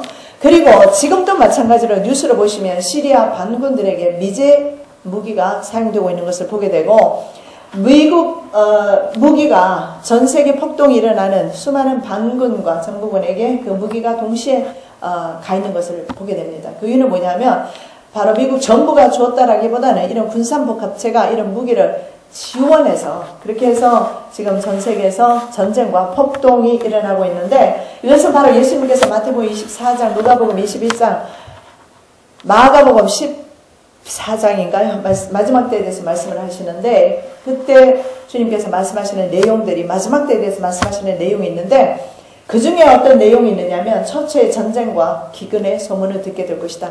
민족과 민족이 일어나게 될 것이다. 자, 시리아에서는 지금 수니파 그리고 시아파가 전쟁을 하고 있어요. 수니파, 시아파는 종족 간의 전쟁입니다. 이것은 바로 민족 간의 전쟁이에요. 예수님의 예언이 그대로 성취되고 있는 것을 보는데, 자, 그 중동인들은요, 아랍인들은요, 수니파와 시아파 두 종족으로 나눠져 있어요. 왜냐하면 모하멧이 죽으면서 수제자를 지정하지 않고 죽었나 봐요. 그래서 생겼어요. 두 제자가 생기면서 수니파, 시아파가 생겼는데, 시아파의 대부가 바로 이란이고요. 수니파는 사우디아라비아입니다. 그런데 시아파가 이제 시리아 반군에게 무기를 대주고 하는데, 자, 이 시아파는 페르시아 민족이에요. 이 페르시아 민족은 바로 은의 나라이면서 다니엘서 7장에는 곰의 나라입니다. 자, 이 시아파와 수니파, 그래서 여기서 보면 민족끼리 이렇게 함께 전쟁을 하는 것을 볼 수가 있습니다. 그래서 예수님의 말씀이 얼마나 정확하게 이 땅 위에 그대로 성취되는지 알 수가 있습니다. 자, 앞으로 중요한 것은 지나간 전쟁 말고 말이죠. 마지막으로 이제 폭동이 사우디아라비아까지 가게 되면 세계 대전으로 가게 될 것인데, 사우디아라비아만 남겨놓고 있습니다. 예멘, 시리아, 이집트 폭동 다 일어나죠. 그런데 현재 지금 국제적으로 어떤 일이 일어나고 있는가 하면 중국, 인도, 러시아가 동맹을 맺고 있어요. 왜냐하면 이 나라들은 수천 년 동안 한 번도 동맹 맺은 적이 없습니다. 그런데 동맹을 맺고 있어요. 그 이유는 단 하나입니다. 에스겔 38장 말씀에 보면 공화국 주체국들이 바로 이들 나라들입니다. 중국과 러시아, 이들 이제 군대가 아마 계시록에 나타나는 2만만의 군대가 될 것입니다. 2억이 되겠죠. 2억의 군대가 되는데, 자, 현재 중국과 러시아가 동맹을 맺어요. 신문에 보시면 신미로기에 들어갔다, 막 이렇게 뉴스에도 나올 겁니다. 그리고 현재 중국과 러시아가 극동지역의 지배 세력으로 갑자기 등장하기 시작했어요. 그 이유는 러시아와 중국을 국제금융자본이 자금을 밀어줬어요. 통화 이제 팽창을 시작을 해주었죠. 통화 팽창을 한 겁니다. 그래서 극동지역에서 러시아와 중국이 지금 힘을 발휘하면서 동시에 일본에 미국은 힘을 실어줬습니다. 왜냐하면 러시아와 중국이 극동지역으로 세력을 확장시키는 가운데서 미국이 한국을 지켜줘야 하는데 지킬 힘이 없어요. 그리고 의지도 없는 것 같습니다. 왜냐하면 미국은 지금 관심이 딴 데 있어요. 한국이 아니라 중앙아시아 쪽으로 관심이 있어요. 그 이유는 뭐냐면 중앙아시아는 유라시아의 중심 지역입니다. 신문에 나오고 있는 크림반도, 우크라이나 여러분 들어보셨잖아요. 그들 나라입니다. 자, 그들 나라 주변에 뭐가 있느냐면 카스피해, 흑해 이런 지역이 있는데 이 지역의 에너지가 강대국들의 흥미를 돋구고 있어요. 왜냐하면 마지막 때는 에너지 전쟁입니다. 전 세계 에너지가 10년 안에 고갈된다는 말이 있습니다. 그렇다면 전 세계가 국가가 살아남는 것은 에너지를 확보하는 겁니다. 그래서 미국을 비롯한 나토는 이 바로 흑해나 우크라이나 향해서 우크라이나 그 지역을 향해서 이제 동진을 하고 있고 러시아와 중국은 이 지역을 향해서 중앙아시아를 향해서 서진을 하고 있습니다. 그럼 이들이 자연적으로 충돌하게 될 것입니다. 자, 그렇게 되면 이것이 나중에 공마국 전쟁 내지는 아마겟돈 전쟁, 제3차 전쟁 다 같은 건지는 알 수는 없으나 저는 같게는 봅니다만은 이러한 세계대전이 일어날 것인데 세계대전이 일어나기 위해서 준비 작업으로 들어간 것 같아요. 이들이 다 지금 현재 연합을 하고 있고 그래서 현재 중앙아시아는 유라시아 지역의 지정학적으로 전략 요충지라고 합니다. 그래서 국제체제의 구도의 변화를 현재 가져오고 있다고 합니다. 아마겟돈 격전지가 될 것입니다. 그래서 자원전쟁 시대에 지금 돌입하면서 이런 현상이 일어나요. 그래서 미국은 현재 일본에다가 집단 자위권을 주었습니다. 이 집단 자위권은 뭐냐면 일본이 2차 세계대전 전쟁국으로서 책임을 지고 전쟁을 두 번 다시 일으킬 수 없는 법이 바로 집단 자위권을 허용하지 않은 겁니다. 그런데 이제는 자국을 지키기 위해서 전쟁을 일으킬 수 있는 권리가 집단 자위권입니다. 이것을 일본에게 주었다는 것은 일본은 자위권을 행사하기 위해서는 다른 나라가 공격해올 때 공격할 수가 있고 더 나아가서 침략도 할 수 있는 명분을 주는 겁니다. 왜냐하면 침략했다 해서 침략을 할 수가 있는 거예요. 침략은 얼마든지 조작할 수가 있으니까요. 그래서 지금 한국의 안보가 누구에게 달리는지 아십니까? 전에는 핵우산국이라고 해서 미국이나 이런 나라에 우리가 핵우산을 쓰고 있었기 때문에 안전했어요. 그러나 이제는 일본에 의지할 수밖에 없고 중국은 오히려 우리를 통일시켜서 지배하려는 야욕을 보이고 있고 미국에서는 오히려 통일을 그동안 저지하고 있었고 그러면서 지정학적으로 우리나라 요충지, 전략 요충지입니다. 우리나라도. 왜냐하면 우리나라도 보호하지만 일본까지 보호할 수 있기 때문에 그래서 미국이 지금까지 보호하고 있었던 겁니다. 그런데 문제는 미국의 관심이 딴 데로 현재 가 있다. 자, 우리나라는 누가 지킵니까? 우리나라는 누가 지켜야 돼요? 나 뉴질랜드 사니까 우리나라 관심 없습니까? 형제 없어요? 동포 없어요? 하나님만이 소망입니다. 절대적으로 주님만이 소망이에요. 그동안 우리가 있잖아요. 너무 많이 있잖아요. 외국을 의지하면서 살아왔습니다. 주님께서 우리에게 주님을 의지하는 신호로 우리에게 지금 전쟁의 소문이 들리고 있잖아요. 주님을 의지해야 돼요. 주님밖에 소망이 없어요. 우리나라는. 지금까지도 그래왔습니다. 제가 전 세계를 다녀보면서 선진국은 믿음이 없고 영적으로 있잖아요. 공기가 탁해요. 영적으로 전부 드라이되어 있는 것을 많이 느껴요. 캐나다 집에 가서 그 이야기 했더니 기분 나빠했지만 어쩔 수가 없어요. 그런데 오히려 뉴질랜드는 섬이라서 그런지 신앙이 좀 보존되는 느낌을 받습니다. 하와이 가니까 더 신앙이 살아있고요. 한국은 참 그래도요. 진짜 믿음 있는 사람들이 많습니다. 제가 미국에서 믿음이 죽어가지고 한국을 갔습니다. 한국 가서 믿음의 사람을 만나면서 힘이 되는 거예요. 왜냐하면 나와 같은 사람이 또 있네요. 그러면서 보면서 힘이 되는 거예요. 멘토가 따로 필요 없어요. 그들과 만나면서 그들에게서 영향을 받는 거예요. 나 미국에서 믿음 없는 사람들과 함께 하니까 나도 저절로 죽어가고 나도 믿음 없고 너도 믿음 없고 같이 죽어가고 있었던 거예요. 근데 하나님께서 오히려 한국을 보내시사 한국에서는 환경은 좀 열악하고 안 좋지만 미국보다는 안 좋잖아요. 그럼에도 불구하고 내 영적으로는 내가 더 무장되고 주님께로 가까이 가고 있어서 참 감사한데 우리 한국을 하나님께서 저 있잖아요. 이 강대국 세력 속에서 열강 속에서 샌드위치가 되어 있음에도 불구하고 지금까지 있잖아요. 위태롭지 않게 우리가 지금까지 북한의 침략을 받지 않고 지금까지 보존된 것은 주님께서 지키셨기 때문이고 한국 교회 때문이었습니다. 그런데 한국 교회가 쓰러졌어요. 이미 작년에 올해 WCC 연합했어요. NCCK 이미 다 이제는 다른 종교에도 구원이 있다 인정해버렸어요. 그리고 캐톨릭과 연합돼버렸어요. 금송아지 우상 집단이 되었어요. 그래서 하나님께서 이제 우리나라에 전쟁을 벌이지 않을까. 폐기시키기 위한 전쟁이 될 것 같습니다. 일산 부사단 앞에 또 나왔더라고요. 계속해서 싱크홀이 나오는데 일산 부사단 앞에 남친 땅굴이 발견이 됐는데 어떻게 발견된 줄 아십니까? 아파트를 짓기 위해서 산을 이제 절개를 하고요. 땅을 파내려 가다가 그게 나온 겁니다. 그런데도 많은 있잖아요. 그 은폐 세력들은 이것은 자연동굴이다 이렇게 막고 있어요.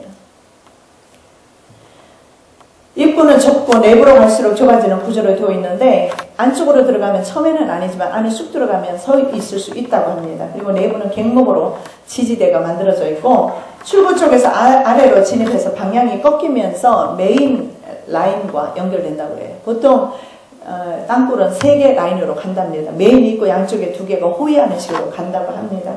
오늘은 제가 땅굴 말씀을 드리려고 하는 것은 아니고요. 자, 그래서 조금만 그래도 말씀을 좀 드리면 이런 땅굴이 실제로 언제부터 있었냐면 김일성이 유언으로 남겼답니다. 땅굴을 파라. 그래서 이 땅굴 역사가 제 나이랑 똑같더라고요. 수십 년간을 파왔어요. 60년을 팠습니다. 사람들은 그렇게 생각하죠. 숨을 쉴 수가 없어. 아니야. 땅굴에 있을 수 없어. 이렇게 말하는데 저는 그래서 땅굴에 있는 북한의 땅굴 실력이 어느 정도인가 한번 살펴봤더니요. 대단해요. 얼마나 대단하냐면 그 하마스라든가 지금 있잖아요. 신문을 보면 자위대가 이스라엘 자위대가 땅굴을 파괴하느라고 정신이 없어요. 계속 파괴하고 나가요. 우리나라에서는 덮고 나가죠. 파괴하고 나가요. 근데 그 땅굴 그것을 하마스에게 기술을 전수해 준 나라가 북한이랍니다. 얼마나 그 기술이 발달이 되었는지.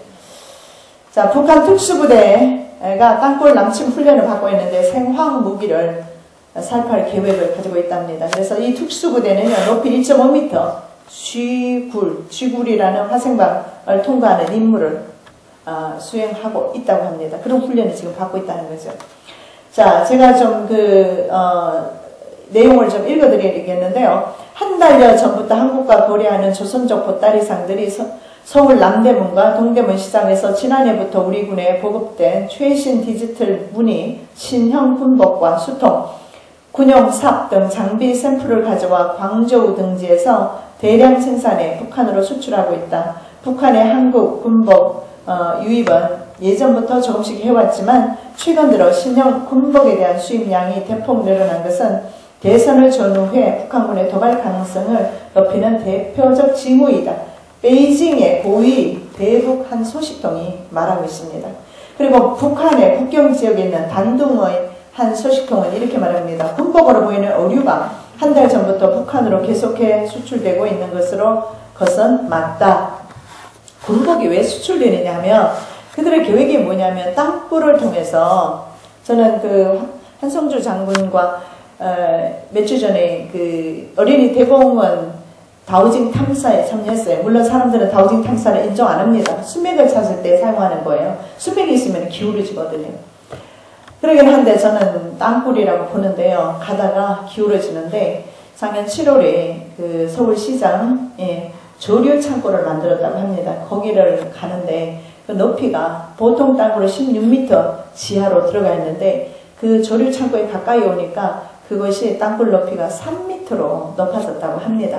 그래서 그런 개활지, 그 어린이 대공원 같은 새벽 5시 전이면 사람들이 안 다니는 그런 개활지, 운동장 같은 개활지, 그 어린이 대공원 같은 개활지로 그들이 나온다고 합니다. 나올 때 땅속 여기저기서 막 툭툭 튀어나오는 것이 아니라 이게 보니까는요, 땅이 깊었다가 나중에 점진적으로 이렇게 높아져요. 그렇게 하면서 땅과 가까워요. 거기를 아마 뚫고 나오는 거 아니겠나.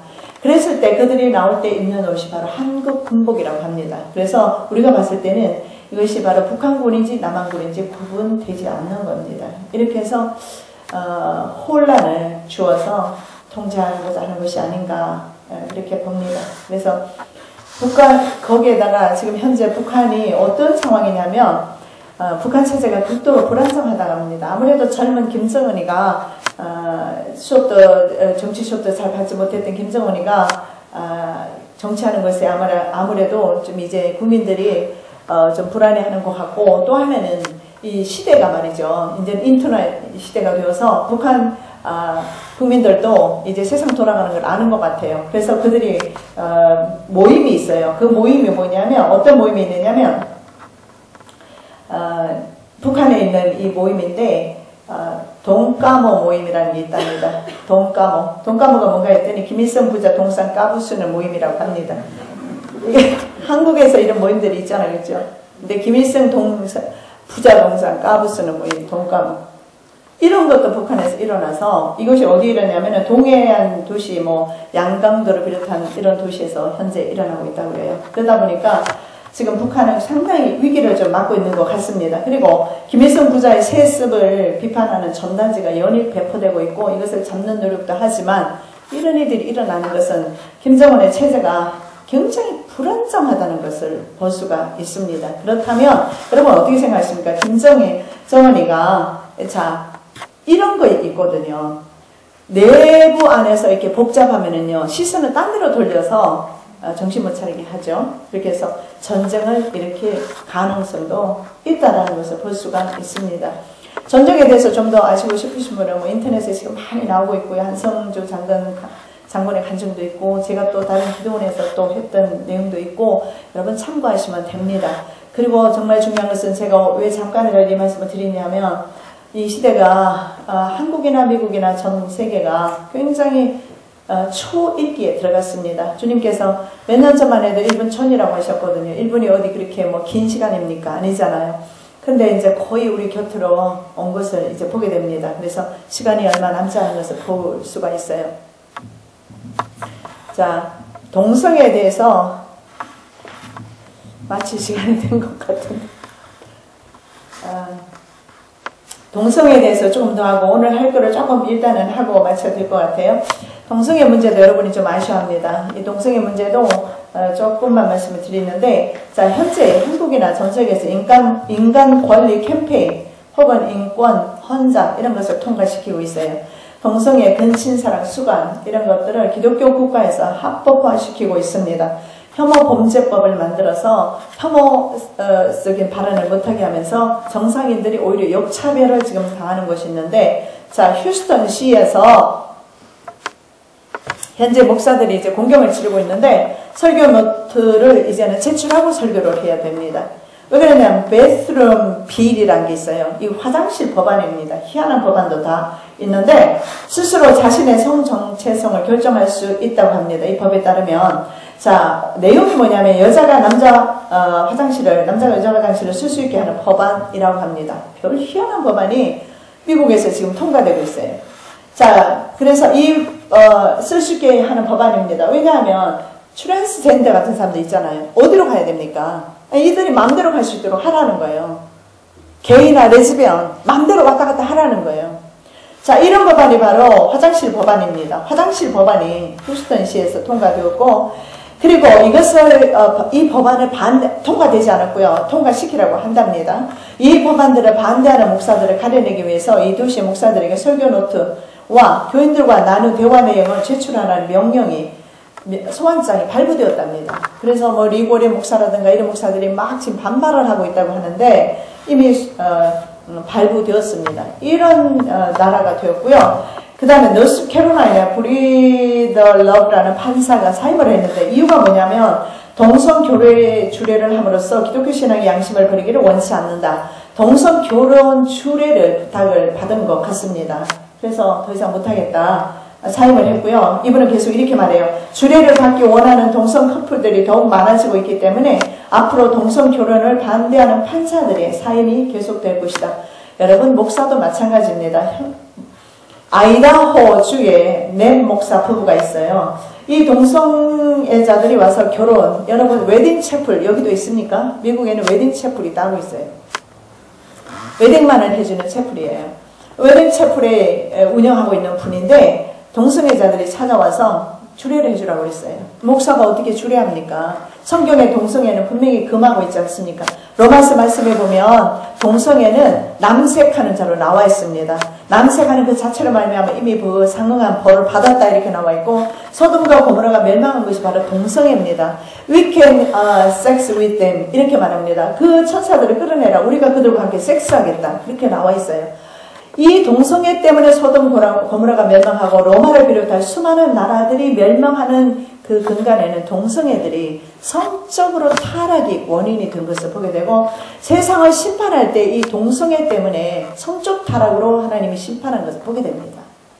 그런데 이 동성애 이것을 각 나라에서 합법화 시켜주고 있어요. 그리고 내가 할 수도 있는 자유도, 내가 안 하고 싶으면 안 할 수도 있는 자유가 있잖아요. 그렇잖아요. 나 저 사람 주례하고 해주고 싶지 않아. 해줄 수도 있잖아요. 그런데 이제는 그게 안 된다는 거예요. 그래서 이 내 목사가 반대했기 때문에, 거절했기 때문에 그에게 벌금이 매겨졌습니다. 주례할 때까지 하루에 1000불씩. 그리고 180일 감금입니다. 기독교 국가에서, 청교도 국가에서 이런 일들이 일어나고 있습니다. 그래서 목사도 이제는 이제는 사역을 감당하기 참으로 힘든 때가 된 것 같아요. 그렇게 생각하면 제가 미국에서 교회를 하고 있었는데 그만둔 것이 참으로 다행이다. 이런 생각도 들기도 합니다. 이제 성도들의 순환시대가 오고 있습니다. 자, 박원순 서울시장은 뭘 추진하고 있느냐면, 성소수자를 사회적 약자로 규정하고 그들의 권리 보장을 명시하는 서울시민 인권 헌장을 추진하고 있습니다. 자, 그래서 심지어는 영등포 구청의 광고란에 보니까 이렇게 나와 있어요. 월드, 세계는 loves gays 이렇게 나와 있어요. 세계는 게이들을 사랑한다. 하나님이 세상을 이처럼 사랑하사, 그걸 아마 빗대어서 한 말 같아요. 세상은 게이들을 사랑한다. 그런데 문제는 영등포 구청에서 그걸 달도록 허락을 했다는 겁니다. 자, 그래서 현재 미국에서는 또 오렌지, LA 있죠. 오렌지 카운티에서는 바이블 스터디가 불법으로 규정됐다고 합니다. 그래서 집에서 모이는 그런 바이블 스터디를 말하는 것 같아요. 교회에서 이제 설교문 받아서 하는 거는 괜찮아도 바이블 스터디는 안 되는 겁니다. 그래서 바이블 스터디 하다 걸리면 500불 벌금을 매기도록 되어 있습니다. 자, 인권 조례라든가 인권 헌장, 포괄적 차별 금지법. 미국에서는 혐오 범죄법이라고 합니다. 다른 사람에게 혐오적인 발언을 하거나 설교하거나 이런 거 안 되는 거예요. 이 혐오 범죄법이래. 이것을 매튜 세퍼드 액트라고 하는데, 매튜 세퍼드라는 사람이 동성애자라는, 게이라는 이유로 돌맞아 죽었거든요. 그래서 그의 이름을 따서 그 법을 통과시켰는데, 이제는 이 동성애자라는 이유 때문에, 게이나 레즈비언이라는 이유 때문에, 혹은 수간이 뭐예요? 동물과 성적 교합하는 걸 말하죠. 그래서 어떤 여자는요, 게이에게 턱시도 입히고 자기는 드레스 입고 결혼하려고 하는 그림도 인터넷에 뜨고 있어요. 그래서 마지막 때는요, 게라든가 동성애자들을 위해서 이제는 주례를 하지 않으면 목사가 순환을 당하는 그런 시대. 참 이 어처구니 없는 시대. 여러분, 이게 진짜 기독교 국가에서 이게 할 일입니까? 근데 이게 법이에요. 여러분, 우리가 알지 못한 사이에 통과된 혐오범죄법, 아직 차별금지법이 우리나라에 통과되지 않았는데 워낙 기독교 단체가 반대해서, 근데 어차피 통과될 겁니다. 통과되면 역차별을 당해요. 우리의 권리는요, 무시됩니다. 내가 하지 않을 권리도 있잖아요. 그런데 이제는 그게 인정되지 않아요.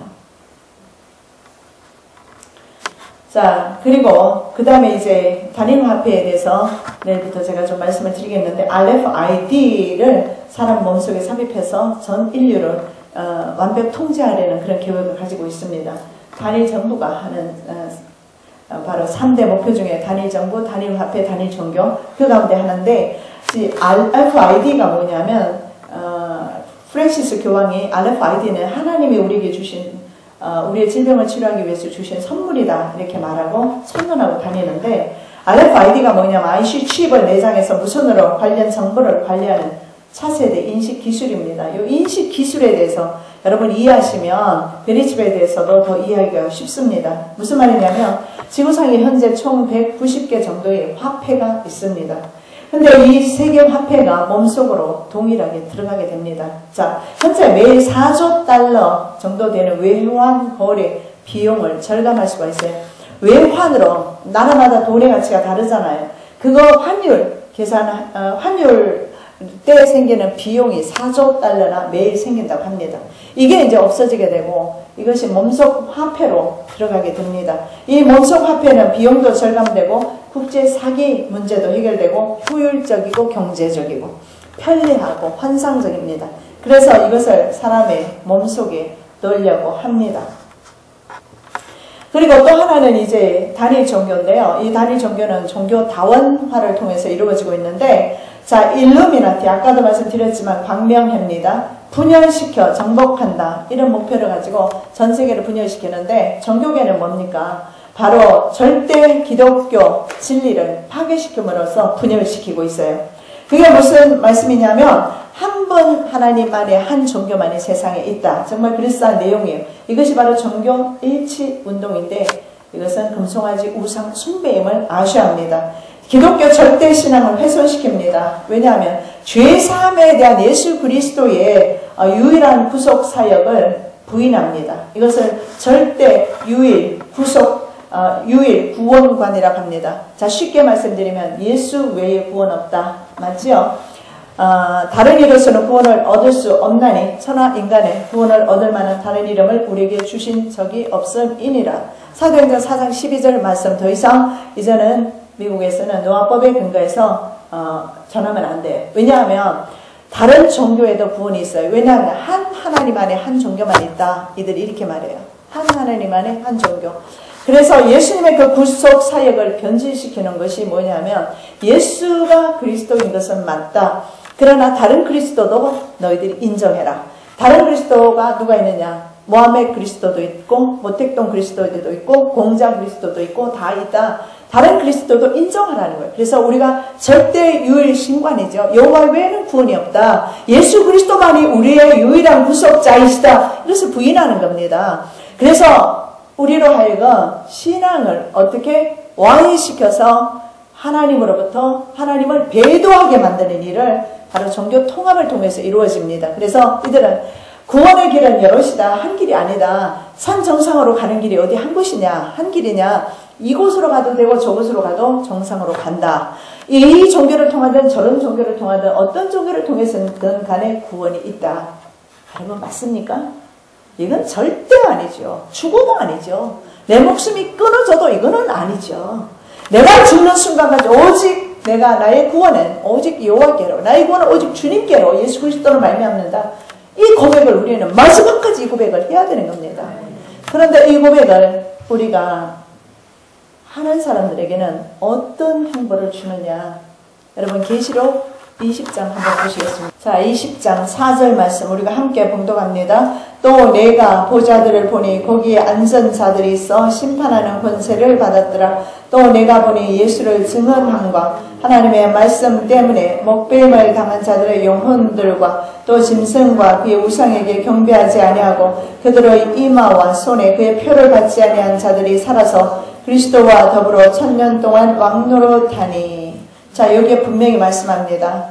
하나님의 예수를 증언함과 예수를 전하는 것, 그리고 하나님의 우리에게 주신 이런 말씀, 다른 종교에는 구원이 없다는 이 말씀, 다른 이로서는 구원이 없다는 이 말씀 때문에 먹배임을 당한 자들의 영혼들, 당한 자들의 영혼들, 그리고 우상에게 경배하지 아니하고 이마에나 손에 그의 표를, 짐승의 표를 받지 아니한 자들이 살아서 주님과 1000년 동안 왕노릇한다. 여러분 부디 받지 마시기 바랍니다. 잠깐 우리의 삶을 영위하기 위해서 지옥을 선택하지 아니하시기를 예수님의 이름으로 축복합니다. 전 처음으로 유대인으로부터 저 소리를 듣고 너무 놀랐어요. 시체 처리기가 있는데, 지금 우리가 좀 전에 우리가 본 말씀, 하나님의 말씀 때문에 목배임을 당한 자들의 영혼으로 나와 있어요. 그럼 단두대가 있다는 건데 군 부대마다 단두대가 가 있고요. 그리고 메디슨 조지아에 저것이 12만 5천 개 넘게가 있고, 비마 캠프는 전국에 미국에 1000여 개가 넘고요. 캐나다를 갔는데 캐나다 쪽에도 보니까 알래스카까지 연결되어서 비마 캠프가 있고요. 뉴질랜드는 아직 잘 모르겠어요. 여러분 연구해 보시고 보통 그 한 수용소에는 10만 명, 20만 명 수용할 수 있고, 알래스카 페어뱅스 수용소는 200만 명 수용할 수 있고, 그리고 심지어는 저 적화장이 있어요. 적화장으로 그 기차 레일이 연결되어 있어요. 그리고 기차를 보면, 그 기차에 보면 그 잠금 장치가 밖으로 이렇게 하나만 있어요. 그리고 기차를 열거나 닫거나 하는 공간이 없고 아주 높은데 창문만 조그마한 창문들이 있고, 그래서 이 기차가 적화장까지 가고, 그리고 이 피마 캠프 안에는 뭐가 있느냐면 대형 오븐이 있어요.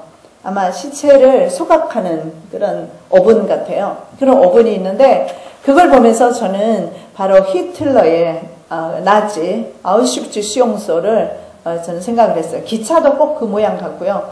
잠금 장치가 밖에서 최장석으로만 그렇게 되어 있는 것을 볼 수가 있고, 현재 이 수용소는 문제는 한 명도 수용되어 있지는 않아요. 이제 앞으로 지금 러시아 푸틴과 오바마 대통령이 서로 회담 가운데서 15,000명을 요청을 했습니다. 특별군대. 이 특별군대가 요청한 이유는 미래에 있게 될 재난을 방지하기 위해서, 미래에 있게 될 소요, 재난, 이런 것들을 방지하기 위해서. 이것이 뭘까 생각을 해보면, 어떻게 이런 일이 일어날 것인가. 경제 붕괴가 오면서 전 미국에 있는 사람들은 거의가 다 은행에 빚을 지고 있고, 2, 3개월 돈 안 내면 어떻습니까? 쫓겨나죠. 그렇게 되면, 잡으십시오. 집값을, 경제 붕괴가 오면 집값을 낼 수가 있습니까? 아무도 낼 수가 없어요. 아마 식량만을 사게 될 겁니다. 그렇게 되었을 때 많은 사람들은 폭동이 일어날 것이고, 폭동을 대비해서 저런 것을 대비해 놨고, 바로 반정부주의자들. 그래서 마셜로가 시행되면 반정부주의자들은 거의 한 4주 안에 붙들려 간다고 합니다. 그렇게 해서 그 색깔이 컬러가 세 가지로 구분이 되어 있는데, 블루 컬러도 있고, 그 다음에 레드 컬러가 바로 이제 붙들려 가게 되고, 그 다음에 오렌지색인가요? 있는데 세 컬러가 있어요. 근데 레드 컬러가 아마 바로 그 지도자들, 이런 거를 시대를 전하거나 반정부주의자들, 이런 사람들을 붙들어 가서 비마 이 캠프에서 사용을 한다고 합니다. 근데 그를 따르는 무리들도 역시 마찬가지로 수용되거나 마인드 컨트롤 되거나, 그리고 그러면은 정부주의자들은 어떻게 되는데 역시 기아나 굶주림으로 죽게 될 것이다. 그래서 이 지구상을 돌아보면 온 지구상의 소망은 주님밖에 없다는 것을 볼 수 있는데, 벌써 이런 말을 하니까 여러분의 얼굴이 지금 상당히 심각한데, 자유하십시오. 하나님이 계시고 예수님이 계셔서 우리는 그래서 행복합니다. 자유하시기 바랍니다.